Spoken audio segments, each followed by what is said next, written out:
আসসালামু আলাইকুম। আব্দুল্লাহ পেজে সবাইকে স্বাগতম। আবার আপনাদের সামনে নিয়ে আসলাম অনেক সুন্দর একটি ভিডিও। আপনারা দেখার চেষ্টা করবেন। আলী কদমের যে আলী সুড়ঙ্গ আছে সেই সুড়ঙ্গতে আজকে ঘুরতে আসলাম। আজকে সারাদিন এখানে কাটালাম। কত সৌন্দর্য দৃশ্য আপনারা না দেখলে বিশ্বাস করতে পারবেন না। তাই বলি সবাইকে প্রতি মাসে অন্তত ২ বার করে সফর দেওয়ার চেষ্টা করবেন, ঘোরাফেরা করবেন। আত্মীয়স্বজনকে নিয়ে, ছেলে সন্তান পরিবারকে নিয়ে আপনারা ঘুরবেন।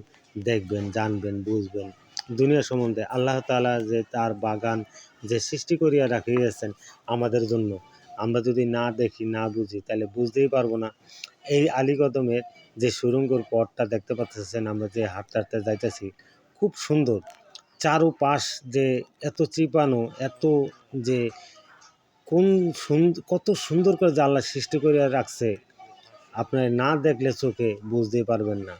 এই যে দেখছেন যতটুকু সম্ভব আমি ভিডিও করে আপনাদের সামনে উপস্থাপনা করার চেষ্টা করতেছি। জানি না কতটুকু ভালো হয়েছে, সুন্দর হয়েছে, খারাপ হয়েছে, সেটা একমাত্র যে কষ্ট করছে সে বোঝে। আর আপনারা দেখে যদি একটা গঠনমূলক কমেন্ট করতে পারেন, আমার জীবন অবশ্যই সার্থক। আপনারা সবসময় খেয়াল রাখবেন যে যখন ট্যুরিস্টে আসবেন, যে কোনো জায়গা থেকে ঢাকা থেকে উদ্দেশ্য করে সোজা বান্দরবন আলীকদম এটা গাড়ি আছে।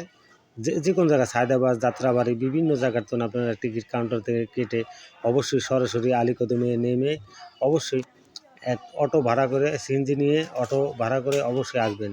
আসার পরে অবশ্যই দেখবেন যে এখানে সুন্দর পাহাড় আছে, ঝর্ণা আছে দেখার মতন। মানে আপনারা দেখলে বুঝতে পারবেন যে কত সৌন্দর্য জায়গাগুলো, মানে দেখলে মন ভরে যায়। আমি আমার ২ ভাই তাদেরকে নিয়ে, আমার ছেলেকে নিয়ে আমি ঘুরতে আইছি। আপনাদের সামনে শেয়ার করলাম। এই বড় ভিডিওটা একটু মনোযোগ দিয়ে দেখবেন। বাংলাদেশে এরকম নিদর্শন জায়গা অনেক জায়গায় আছে, কিন্তু আলীর কদমের যে সুড়ঙ্গ এটা অনেক আগ থেকে কেউ জানে আবার কেউ জানে না। এটা অনেকটাই ভিডিওতে দেখাইছে, অনেক মাসে আপনাদের কাছে অনেক কথাই বলছে। মানে কতটুকু ভালো, কতটুকু এতটুকু বলতে পারে নাই যে আমি পঙ্কুরে পঙ্কুরে যতটুকু জায়গা আছে ততটুকু ভিডিও নিয়ে আপনাদের কাছে হাজির হয়েছি।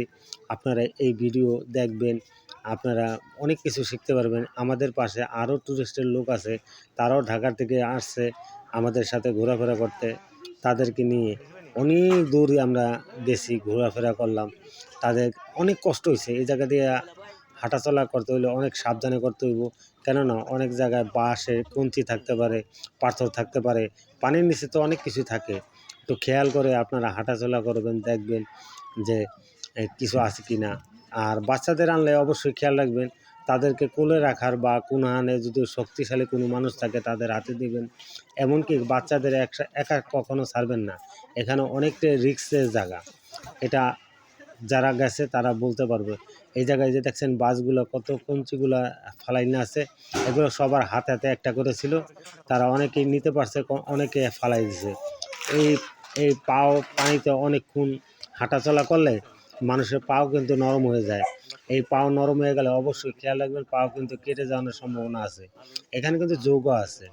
তা চারপাশে খেয়াল রাখবেন যে এই জায়গায় গেলে অটোমেটিক শরীরটা ঠান্ডা অনুভব করতে পারবেন। এখানে অনেকটাই কিন্তু ঠান্ডা লাগে প্রচণ্ড। মানে রোদের আলো সহজে আসে না, কম সামান্য আসে। মানে 10টা 11টা 12টার দিকে আপনার ঢোকার চেষ্টা করবেন, কিন্তু সন্ধ্যার বেশি হলে এখানে ঢোকার চেষ্টা করবেন না। এই জায়গায় যদি ঢোকার চেষ্টা করেন তাহলে আপনাদের সাথে গাইড নিয়ে যাবেন। অনেকে চেনেন না, একলা কখনো যাবেন না, গাইড নেওয়ার চেষ্টা করবেন। অনেক লোক আছে, তাদেরকে নিয়ে ঘোরার চেষ্টা করবেন।